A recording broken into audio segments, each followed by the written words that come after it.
He's editor-in-chief of Breitbart News and a New York Times best-selling author. And on this podcast, he brings deep research, prescient analysis, and world-class guests to a cutting-edge daily news broadcast focusing on America First politics, culture, and values. He's Alex Marlow, and this is The Alex Marlow Show. All right, this is episode 2 of The Alex Marlow Show. Thanks for joining me. Everyone who's leaving a comment, I'm trying to read all of them. Aloha at alexmarlow.com if you want to be a part of the show. I got some terrific email last night, even though episode 1 dropped very late. But I thank you for coming right back with me and checking out that first episode. Much more of a table setter than what you're usually going to get from me. It's mostly going to be leading with the news, etc. But it was important, I think, to get some of that background for anyone who might be new to hearing me and might be just becoming familiar with what I'm trying to do here. But today, much more traditional. We're doing a news show. Let me start with some detail that we're getting from the New York Times and the Associated Press. Looking at some of these races that are still trickling in. Arizona, we've got Kari Lake trailing by 2, but closing in. Really interesting there. Only 59% of the vote is in Arizona, and she's closing the gap. So there's potential there. David McCormick, Senate race in Pennsylvania, holding on to a 30,000 vote lead with 95% in. That looks like another Republican pickup, which would make it 53 official seats for Republicans as they're having this conversation.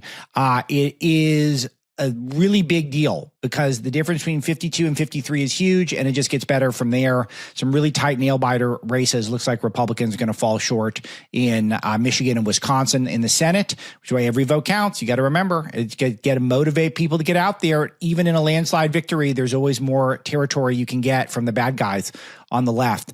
But a very busy day, not just in the United States, but now the German government has collapsed. Why? It's a left-wing government, and it wasn't a very good government. And a lot of this has to do with Trump meltdowns. Literally, is Donald Trump, and we're reporting on this at our London bureau at Breitbart News, that the German government essentially could not handle it, that Trump is coming back, and they feel like that they could be in for a massive collapse because of their green agenda, which largely depends on cooperation from other countries, including the United States. They got growing debt and deep concerns about Donald Trump. Our own Kurt Zindulka reports on this at Breitbart News, and I highly recommend it to anyone in the audience. But the extent that Trump is going to shake up not just the United States, but the whole world is here, and it's pretty delish. Huge news overnight that Jack Smith is gone. His special counsel will be out by Inauguration Day. This is not a surprise for anyone who's followed the lawfare, which is one of my personal areas of deep study, and we'll have a lot of lawfare content as the dust settles on this. But he's going to exit the DOJ, and he's going to drop his cases. Our own Joel Pollack, who is one of our senior editors at Breitbart, Harvard-trained lawyer, he wrote this for us that I want to share with all of you. Trump faces 4 criminal cases, 2 at the federal level, 2 at the state level. 1 federal case, the documents case, was dismissed in federal court in Florida in July by Judge Cannon. And the Smith case, he's got 2 cases. These are at a federal level. And the DOJ is going to drop both of those, anticipating that Trump would fire Smith immediately upon taking office. He's got the power to do so and end the special prosecution. And at the state level, there's 2 cases, New York and Georgia. We're still waiting on those. In New York, Trump is set to be sentenced on November the 26th on 34 felony counts. And it's unclear what his sentence is going to be or whether it would have been suspended. His conviction is almost certainly going to get overturned on appeal. And as president, he would probably have the power to pardon himself. But the issue with pardoning yourself is that in a way presumes that you're guilty at least of something. And this is something that a lot of people, I don't know, National Review is suggesting that Joe Biden pardon Trump. Trump should not accept any pardons if he's given one from Joe Biden. I don't think Biden would do that. It's kind of a clever move if he did, make Biden seem like the magnanimous one. But in pardon depends on an acknowledgement of guilt, and accepting a pardon constitutes an admission that you committed some sort of an illegal act. So I don't think Biden's going to do that. But if he did, if he listened to the National Review for some reason, then that could be a move. And I don't think it's a good move. So he could say I did nothing wrong, but I guess I'll take the pardon anyway. I wouldn't do that. So the person Joe Biden's going to be pardoning is Hunter. So pay attention for that. That's coming up. Mark my words, that's coming. 40 seats yet to be called in the Republican House. So 205 to 190 as of the time we're recording this. So a lot of the prediction sort of algorithm monitors are thinking about 90% Republicans take the House. A big deal, makes it much easier for Republicans to govern. And the bigger the majority, the better there, because we on the populist America First wing of the Republican Party, we're going to be putting a lot of pressure on Speaker Johnson, assuming he remains Speaker. And if that's the case, then the bigger the margin, the more you can do that. It's a lot harder to put pressure on people when they can't lose a single vote or more than a couple of votes and still be able to get legislation passed. So it is something that we want as close to an America First agenda as humanly possible when Donald Trump assumes office. And this is a big deal. And we're going to have a lot of fun today. I'm going to play a lot of the clips of some of the media meltdowns. I'll play some of Kamala's speech from last night, which was terrible as always. But the main thing is we're looking towards the future. And that means we need to build the biggest cabinet, the best cabinet that Trump can, and immediately crack down with a barrage of important legislation right away. Because those first 2 years are going to be so important, especially as that Senate majority looks to be something. It'll be something, but it won't be quite as big as it could have been because we look at a very hostile Senate map in 2026. So we got to get down to business. It's a big deal. Couple other things I want to mention before we get into some of these clips I mentioned. George Gascon losing in Los Angeles. This is important to me. I live just north of LA. He's one of those Soros-funded DAs that seemingly got crazier as time went on, was never a good guy to begin with, but really kind of became associated with those soft on crime policies that George Soros and his ilk have been trying to export all around the country. And it's really noteworthy in my neighborhood, just talking to people, walking around. I live in a pretty diverse area that leans Republican, though not an overwhelmingly right-wing area. I know some of you are shocked that there is a couple of those areas still in LA. Leans Republican. We have great Republican Congressman Mike Garcia, who's in a nail-biter of a race that won't be decided for another week or so, I'm sure. But it's a lot of people, everyone agrees, George Gascon bad. They don't like that crime has ravaged our cities. And it really all comes from George Soros, that guy who has his money everywhere that's anti-American, anything that undermines American sovereignty, he's donated to it and backing all of these DAs and in some of these cities that are some of the most important people in terms of enforcing the law. He has been such a nefarious presence, and he has fingerprints all over Los Angeles's crime wave that we're seeing. Recall just a couple of years ago when there was that massive looting rave where the LA had to warn not to leave out water bottles because people were breaking into cars to get water bottles so they can get 10 cents from a recycling center. Crazy stuff out here, all under George Gascon's watch, and he's going to lose by over 20%, which is just so awesome. But you do have to wonder, to our colleagues and our friends and our peers on the left, is that, well, why did it take so long to see this? Is it, of course, that when you go down this left-wing path that so many of us want to take the country, then this is what happens. It is completely lawless. The Democrats despise law and order. The left despises law and order. They don't like it. They don't like laws. They want to spend all their time narrowly focused on Donald Trump and his perceived wrongdoing and not focused on crime in our streets. They're not focused on the real bad guys in this country. They're focused on their political enemies.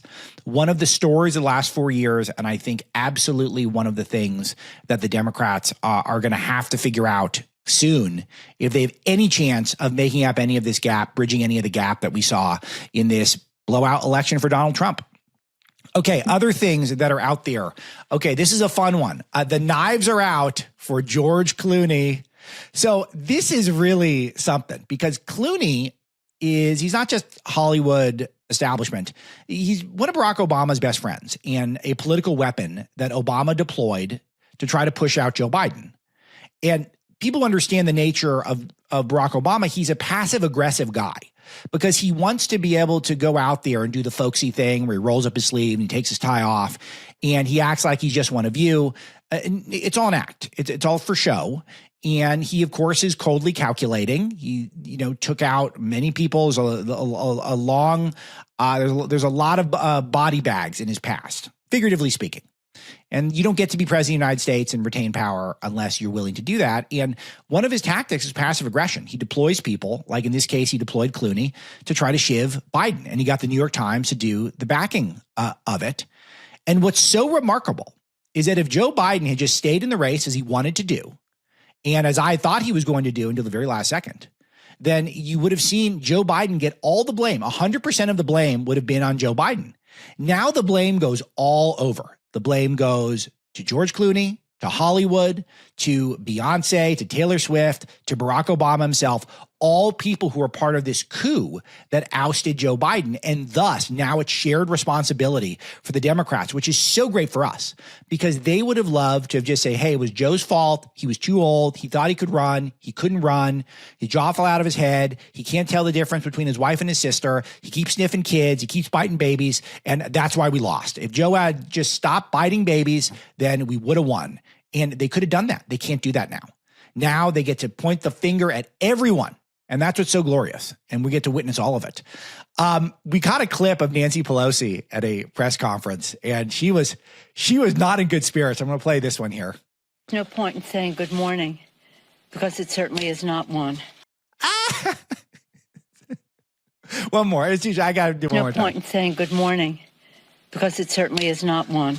Oh, speak for yourself, Nancy. Nancy is getting, I think, the most credit or discredit at this point for the coup to oust Joe Biden, even more than Obama.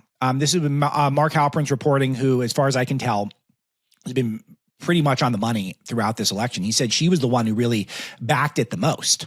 Of course, you got to fault Lorene Powell Jobs in there, the star of Breaking the News, my first book, and the Apple and Pixar heiress who is best friends with Kamala Harris, and of course Obama and Clooney and Hollywood, et cetera.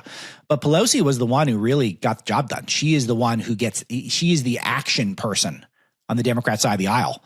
And to see that she is at Sullen is just, she's got to retire, right? Or maybe not. Maybe they just find something to do where it gets even more power than she has now. But pretty delish. And that is all what we have to look forward to. While we're sitting around and we're trying to find our cabinet, when we're trying to figure out who are going to be the people who are going to enact what should be a robust America First agenda from Donald Trump, they're sitting around doing the Spider-Man meme where they're all pointing at each other, and they're all to blame themselves. Every one of them has a part of this. So fun. Kamala Harris spoke yesterday. She gave about an 11, 12-minute speech. And one thing that I like to do, and just get used to this. If you're not into this, then you have a fast forward button. But I think people like it. I think it's very important to go through the big speeches that Democrats give because they provide a window into what they're thinking about, not just the person giving the speech, but what they think their base wants to hear. And it provides, I think, deep clarity. It's one of the services I'm going to bring to you on the Alex Marlow Show day in and day out. But I'm going to play some of this for you and I'll break down some of what's happening. And then I promise I have a dessert for you, which we will play some of the best meltdowns on the left this week. But I want to hear from Kamala Harris. This is her concession speech, which, might I add, why did she wait 24 hours or 18 hours to concede? It was a blowout. It was so classless. It was such an opportunity for her to get out, be unifying, say that, look, Donald Trump didn't accept the results of the last election. Hillary Clinton and the Democrats didn't accept the results of the previous election. The Russians didn't do this. Dominion didn't do this. J6 and Mike Pence didn't do this. This was fair and square. Democracy prevailed, and we believe in democracy. And she could have said that at about, 10 p.m., midnight, maybe 1 a.m. on election night. Instead, she waits all the way until the afternoon of Wednesday, the day after the election, in a classless move. She gets her act together, and let's hear a bit of it. Good afternoon. She's very joyful now. She's very relaxed. Thank you. So let me say, and I love you back. So let me say, so filled with love now. Now the pressure's off. My heart is full today, full of gratitude for the trust you have placed in me, full of love for our country, and full of resolve. The outcome of this election is not what we wanted, not what we fought for, not what we voted for, but hear me when I say, the light of America's promise will always burn bright. as long as we never give up and as long as we keep fighting.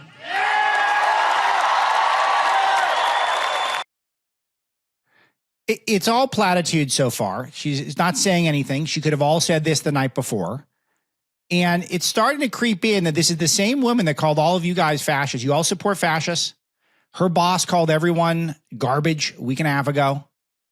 And now she's out there saying how much she loves everything. Everyone is joyful. It's all love. But notice how her last message was fighting. Let's continue. Look, I am so proud of the race we ran and the way we ran it. And the way we ran it. Over the 107 days of this campaign, we have been intentional about building community and building coalitions. Okay, so she barely did any interviews. She only had to run for 3.5 months. She did not get one vote in order to get the nomination. She got installed by the elite of her party. And yet she's super proud of the way this worked. She ran a lazy campaign that was boring. It was free of ideas and it was illegitimate. It was not democratic. But she's proud. She's super proud. Bringing people together from every walk of life and background, united by love of country, with enthusiasm and joy in our fight for America's future. It's just so not in tone with the way she closed out the campaign. She closed out the campaign with Oprah saying that this is the last election. Let's play this Oprah clip that I played yesterday. It's too important. We don't get to sit this one out. If we don't show up tomorrow, it is entirely possible that we will not have the opportunity to ever cast a ballot again. And that was a mild one. We're never going to vote again. This is where these people are completely out of their minds. And if you're a Democrat, you're watching this and you're thinking that Kamala Harris, maybe this is some sort of blown opportunity. No, she blew it. She should never have been the nominee. She's a terrible nominee. She should have worked much harder. So and I guess I find this amusing in general because this is helpful to us. There's nothing here that's showing that they're in tune with reality at all. Let's go on. The fight for freedom, for opportunity, for fairness, and the dignity of all people.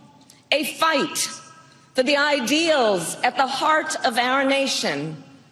The ideals that reflect America at our best.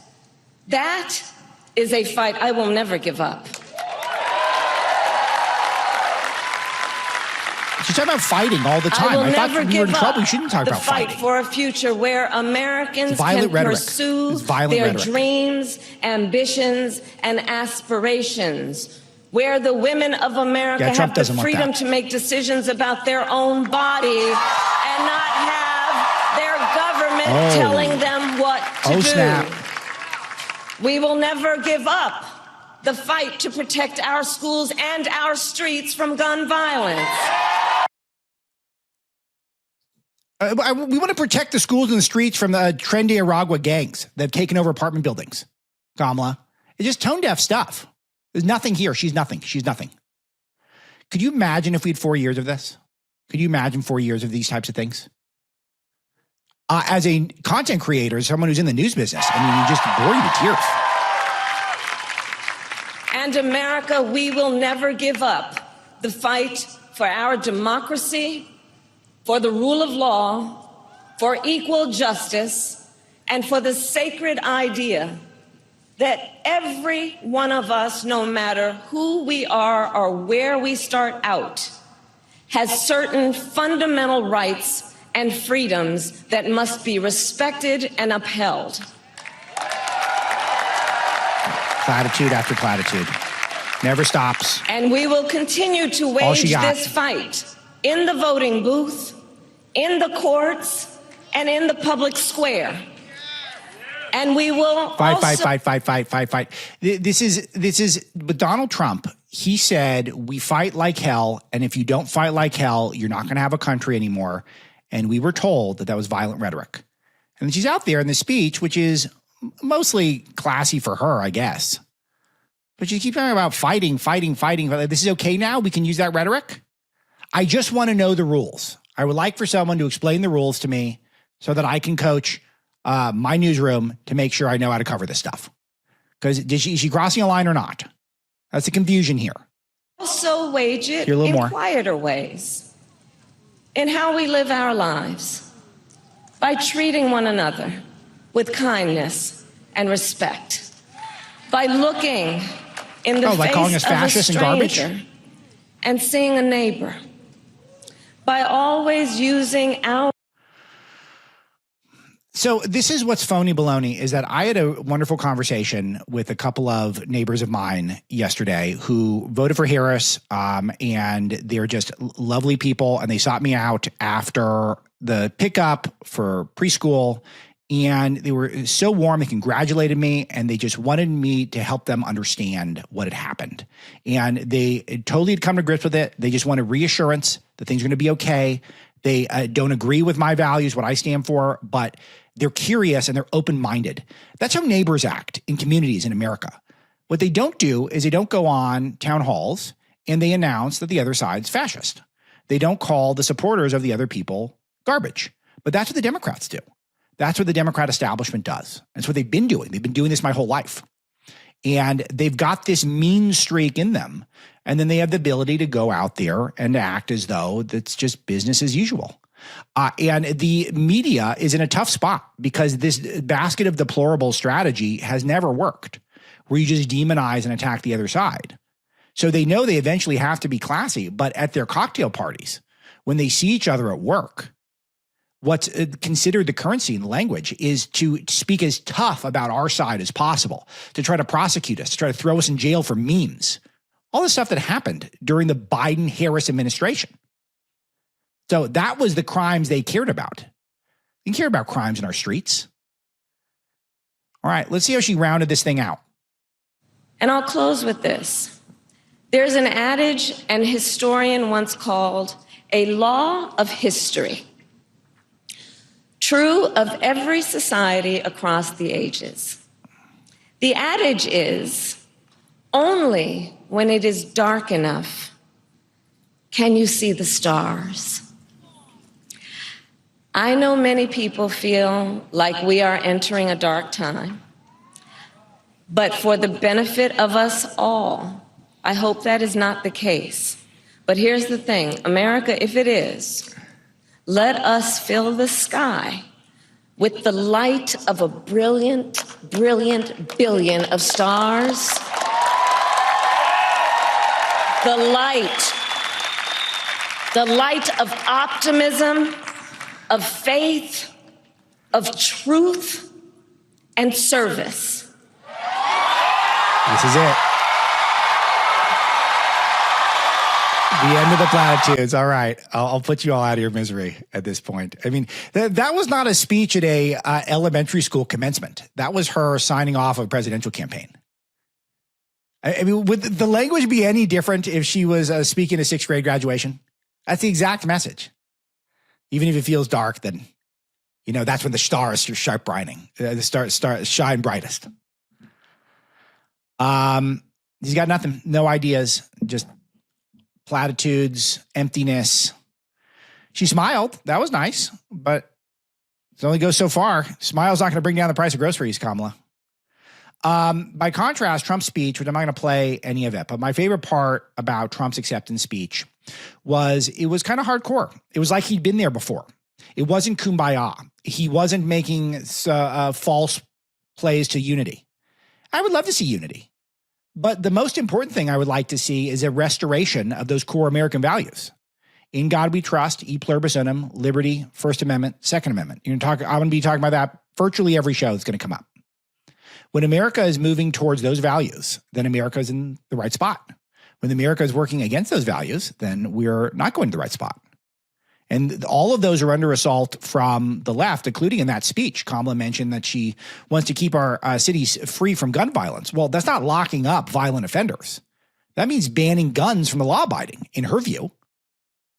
You know this because in California, they had a ballot measure that was overwhelmingly popular that would have been harsher punishments for criminals. Kamala Harris abstained from saying which side she would support. This passed overwhelmingly, where all the Republicans were for it and many, many, many of the Democrats. She wouldn't weigh in because she was afraid of alienating the shoplifter vote. There's too many shoplifters in California for her to take a harsh stance on it. That's the issue. She talked about coalitions earlier in the speech. She was terrible at coalitions. You saw it by her losing virtually every major group, started shifting towards Trump. Black men, Latino men, suburban women, every single county without one exception moving towards Trump. Joe Biden was much better at keeping coalitions together. This is where things start to get interesting because now the Democrats have to start making sense of what happened, and there's going to be a lot of conflicting viewpoints on where to start. Let me show you a sample of what's going on. Just say, Rev, really quickly, too. Democrats need to be mature, and they need to be honest. And they need to say, yes, there's misogyny. But it's not just misogyny from white men. Mm-hmm. It's misogyny from Hispanic men. Right. It's misogyny from black men, things we've all been talking about. You guys got that? It's Joe Scarborough, world's widest man. You can see right through him. He's translucent. He's almost got like a light pink hue to him. He's so white. And he's out there saying black men and Hispanic men are sexist. That's where they're at today. We're thinking about how much can we actually get done in the first 100 days. And he's thinking about maybe it's the black men, the Hispanic men that are actually sexist. And that's our problem on the Democrat side. If you're a black man or a Hispanic man and you're watching this, how are you feeling? You're probably feeling pretty similar to all the women who were condescended to that were told that you'll never be able to vote again if Donald Trump wins. That's the messaging that they've got right now. Let's hear how Sharpton, a black man himself, let's hear how he reacts. Who do not want a woman leading them. Might be race issues with Hispanics. They don't want a black woman as president of the United States. The Democratic Party, I've always found when you're sitting around talking, they love to just sort of balkanize everybody into these separate groups and say, oh, white people don't like women and black people. No, it is time for the Democrats to say, okay, and you and I have talked about this before. A lot of Hispanic voters have problems with black candidates. Right. A lot and with other Hispanics. You got some that don't like each other. And some of the most misogynist things I've heard going on this Get Out the Vote tour came from black men. I mean, misogynist things. So you're absolutely right. It's not simplistic. And we've got to have real honest conversations about it. And Sharpton goes along with it. It's the racism and the sexism of the various groups, minority groups, et cetera, that Democrats had effectively mobilized. They're done insulting us, I guess, for now. They've called us garbage and fascists and Nazis enough. That they have now moved on insulting each other. That's the move. It's glorious. I got a big smile on my face. Anyone who's watching on the streams, and these are on streams, by the way. YouTube and Rumble, if you would prefer to watch the show, nice place to get it. But thanks to everyone subscribing, leaving a 5-star review. I got more meltdowns. Let's see what else is going on. Claire McCaskill crying on MSNBC. Let's play this. You okay? I think I'm okay. Tell me what you're thinking. Well, I'm so proud. I'm so proud of her. Proud of her. I don't think people realize how hard it is to get to where she was. It's not hard. As a woman, getting elected DA, it's not easy, guys. People don't trust women to be in charge of making decisions about life and death and crime and being, frankly, a supervisor in some ways over police. Her fighting through the primary thicket of California politics to become Attorney General, really hard. I mean, this is really hard stuff. For her to be selected as vice president after what it's just none of this is true. It's just not true. There's a lot of biography of Kamala Harris in my book, Breaking Biden. It was sad. I trimmed that chapter down a lot. I love that chapter, but I cut it down a lot because I had a feeling Biden would end up being the nominee. Kind of wish I had more of the Kamala stuff in there now in retrospect. Maybe we'll do a second edition, but she's out too. So maybe that doesn't make any sense. But she was anointed. She was chosen by something called the San Francisco Mafia, which is headed up by a guy named Willie Brown, who's your boyfriend. She was 29 and he was in his 60s, which is only about half the age of Joe Biden, by the way, right now. But Willie Brown just anointed her and he supported her throughout all of her rise throughout California politics. And she had two major factors working for her. She was a multi-ethnic woman, Black and Indian woman. And she quickly became the preferred Californian of all of the donor class. I have a lot of detail on this, and I don't need to dwell on it too much today. But that was why. It wasn't that hard for her. She was ambitious. She had the right friends. She had the right donors. And that's it. And that's why she got where she is. It's not that hard. She's just emotional. And it's interesting. Claire McCaskill's not a dumb person. And she just feels like this is the currency on the left to show how much you care. It's not about some sort of real analysis that could help them recuperate. It's about a struggle session. All right, let's play. This is fun. This is the Young Turks. So the Young Turks had the most epic meltdowns when Trump won in 2016. And they've since become so disaffected from the Democrat establishment that they're now sort of a beacon of joy for me, at least. Not for them. They're upset.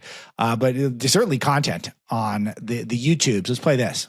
Spot, because even 74% of Republicans want paid family leave. Nope, nothing. And they would never do that because they're not that smart. I hear, oh, they're so smart. No, these Democratic leaders are simpletons. They're servants of the donor class. So they go in there, they're like, oh, donor, give me money, please. And I made an ad. I'm Kamala Harris, I'm full of joy. Okay, well, what did that get you? Absolutely nailed it. Spot on. I'm telling you, this is the main reason Kamala Harris was chosen, is that her best friend is one of the richest women, is the richest woman, maybe in America, but certainly the richest woman in Democrat politics. That's why she got chosen. And everyone else was probably too bright to think that they could beat Trump in this environment. With groceries prices the way they are, with illegal immigration the way it is, with all these new wars, Trump didn't get us in any wars. And then you see the Ukraine-Russia war. You see the war in the Middle East with Israel and Hamas and Lebanon, Hezbollah. It's a mess now. It's an absolute mess. And it's thanks to Biden and Harris. And it was the donor class that plucked Harris out and said she's going to be the one who's going to represent us here. All right. Okay, I promised everyone I'll play some View Meltdown. Here we go. Let's do it. The View. Let's play it. I'm surprised at the result, but I'm not surprised. As a woman of color, I was so hopeful that a mixed race woman married to a Jewish guy could be elected president of this country. Mm-hmm. And I think that it had nothing to do with policy. I think this was a referendum of cultural resentment in this country. Well, I think who are they talking to? I don't understand this. Is that I'm one of the most prominent voices, I'm happy to say, in the conservative movement, have been for a long time. I grew up in Los Angeles. It was effortlessly diverse. I'm almost 40 years old now. We've been steeped on this in this country, that we are a colorblind society. We've internalized these messages for decades, and you're still on them. It's not working, and I hope they stay on them because it's so divisive. It's so stupid. It's lowbrow. This is lowbrow. That the issue is that we weren't willing to vote for a mixed race woman who's married to a chubby guy who may or may not have knocked up the nanny and may or may not slap women. That would have been real progress as a society. Do you think Doug Emhoff gets to go back to his life now, normal life, now and knowing what everyone knows what a dirtbag he is? But he was a sex symbol. Don't forget that. We really like chubby guys who may or may not hit women. That's what we like now in this country. At least women do. I was told that, and I believe all women. All right, last one I'll dunk on for the day. It's probably got to do some more tomorrow, right? It's too fun, right? Let's play some Jimmy Kimmel crying on TV. It was a terrible night for women, for children, for the hundreds of thousands of hardworking immigrants who make this country go. For immigrants. for healthcare, for our climate, for our allies in Ukraine, for NATO, for the truth. Zelensky's over the moon. Zelensky couldn't be more thrilled with what's going on because he knows he cannot beat Russia in a war. This is a very important point. I want to make this point. Zelensky, of course, wants Joe Biden's money. Of course, he wants the money that Kamala Harris and Joe Biden are going to allocate to him. But more important for Zelensky is he is not going to beat Russia in a prolonged war. He is just trying to hold his own for now. And hopefully some sort of a peace is forged. Is that peace more likely with Kamala Harris's cackling joy, or is it more likely with Donald Trump coming in and getting everyone to the table? Zelensky knows. He's been effusive about Donald Trump, allies in Ukraine. Look, you should not be getting your politics from Jimmy Kimmel, and just know that he's one of the real bad guys in Hollywood. I will tell you, I've got some mutual friends or people who were friends with him. One of the bad guys out there. And if there's anyone to root against, it's Jimmy Kimmel, one of the worst guys. And it's so great to see that he's taking it the hardest. And I got to say, I don't always take joy in this stuff, but these guys were so brutal. They cheered on every step of the way while people were censored, they were boycotted, they were thrown off the internet, they were thrown in jail, and even in the case of Donald Trump, they tried to assassinate him. And they still cheered it all on, the demonization, the calling normal American tax-paying, law-abiding citizens Nazis, and suggesting that we're raising our children, our next generation, to have that type of language normalized. It's not acceptable, and we can't forget it. And my mission on the Alex Marlow Show is to make sure we don't. Every episode, I want to include your voices. aloha@alexmarlow.com. If you want to send me an email, comment or question is good. And eventually the goal is to try to get some live interaction with callers on the air, but we're keeping it lean and mean at the start. If you're leaving comments on YouTube or Rumble, I'm going to read those, and I'm going to incorporate some of those as well, just to make sure we get some diversity. Platform agnostic here. We just want the content out there. And I will say, in terms of some programming notes, I was on Mike Gallagher's show this morning. He's terrific. And I did not know Mike. I know so many people at Salem Station, a clear pro in the business. I think my dad said he's been listening to Mike for 40 years. I've been listening to him for 20 years. So that was wonderful. And I'll have some other sort of cross promotion across the Salem platforms, those of you who are listening on those. Over at Breitbart News, we do a show called Breitbart Confidential for Fight Club members. That's our premium subscribers. Today, my guest is John Nolte, and I interview him, one of the most brilliant and hilarious people in all of the American commentariat. And it is a 40-minute dunk fest on all of the Jimmy Kimmels of the world. That's what we do. It's a blast. So everyone who's a Fight Club member, that's our premium package, you can get that. All right, I'm reading a question here. This is Nate from North Carolina. Dr. Nate, MD, nice. Alex, awesome to hear you take on things again, both on Fight Club Confidential and on your new podcast. I keep up with reading your content, but it's just not the same as also hearing your analysis. You're definitely one of my favorites and have been since the Bannon years. Thank you. My questions for you now are about the future, as I have young kids to worry about like you do. Obviously, we would like to pressure the America First, Judeo-Christian, economically conservative values well beyond a 4-year Trump presidency. In order to do that, should Trump make Vance much more visible and instrumental than historical vice presidents as an investment into the future extension of the Trump legacy, in the hopes that Vance could follow as president for the subsequent 8 years? Does he also elevate other good potential candidates in the public eye, like DeSantis and or Trump's kids? What are your thoughts? Great question. And I'll tell you, it's something I'll dine out on. You'll hear me talk about this a lot. I'm sorry if it's already repeated. But when I spoke to President Trump about who he should pick for his vice president, he was open-minded enough to ask my opinion late last year. I gave him one name. It was J.D. Vance. And Trump immediately said, really? That is interesting. As if to say, I hear you. I see you. And I think that aged very well. I think Vance was an exemplary vice presidential pick, the best of a long time.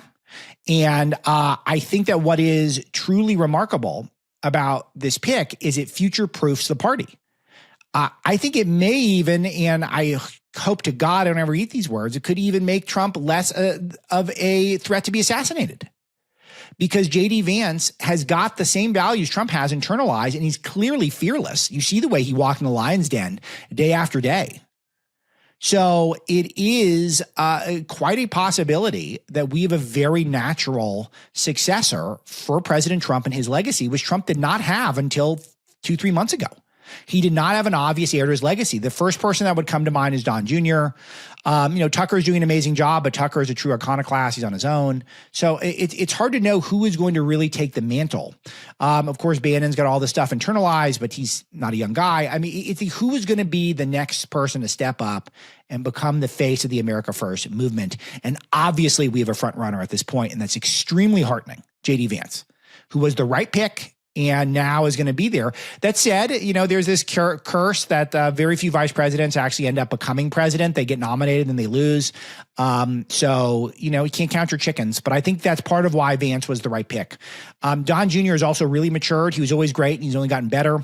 Eric and Lara Trump are amazing. So I think we're okay. I think our bench is looking good. DeSantis, amazing governor, just dazzling governor, was a terrible candidate, just absolutely abysmal candidate. We'll break that down. So I don't know, but I'm optimistic, and I know this type of question will come up a lot.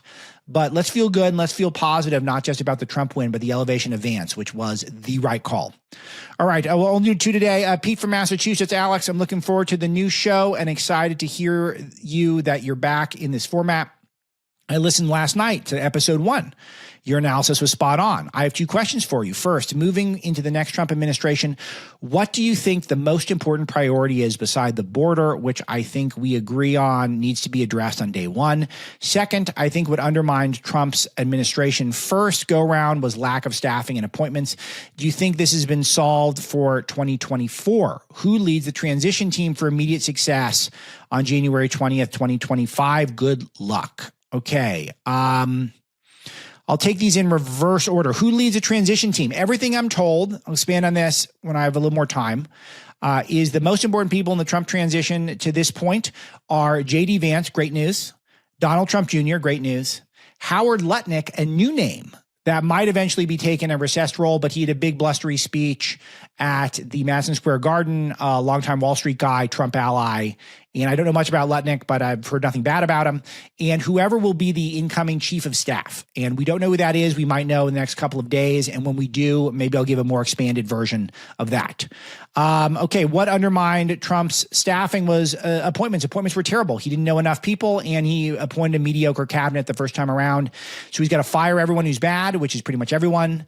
And he's got to hire America First people who have balls, who've got the stones, who are the type of people who can take the slings and arrows from the establishment press. And that's why that popular vote victory and the Senate majority, why all that matters so much, is it means you can withstand a little more heat. So he's got to get the hardcores in there. This is not time for kumbaya. This is time for a reset. This is time to have a real realignment. And if he doesn't do that, you're going to be hearing negative stuff from me at Breitbart News and at this show. And the first question is, what do you think was the most important priority aside from the border? Energy sector. You've got to tap all the energy that we can, and totally agnostic on this. I don't even care if it's wind and solar, but nuclear, fracking, oil, whatever it is, we've got to get the cost of energy down because all good things flow from there. It puts our enemies on notice, which means we've leveraged globally. It drives prices down, not just gas prices, but what it takes to do agriculture, produce things, etc. All of this is dependent on lower energy prices, again, worthy of much more time than I'm going to dedicate to it today. But if he closes the border and he is able to tap our untapped energy resources, then he is going to be off to a rip-roaring start, and all good things are going to be able to come from that. That question, definitely, I love this one. I want to talk about staffing some more on a future show, but I'm going to leave it there for now. Keep it a little bit shorter and sweeter today, in my opinion. Check out everything I'm doing at alexmarlow.com to subscribe. Leaving those great reviews is really good. Everything at Breitbart.com, I would suggest, is can't miss. Thanks again to all my great colleagues at Salem, our great producer, Misty, and to all of you for watching the second edition of The Alex Marlow Show. I'll talk to you tomorrow.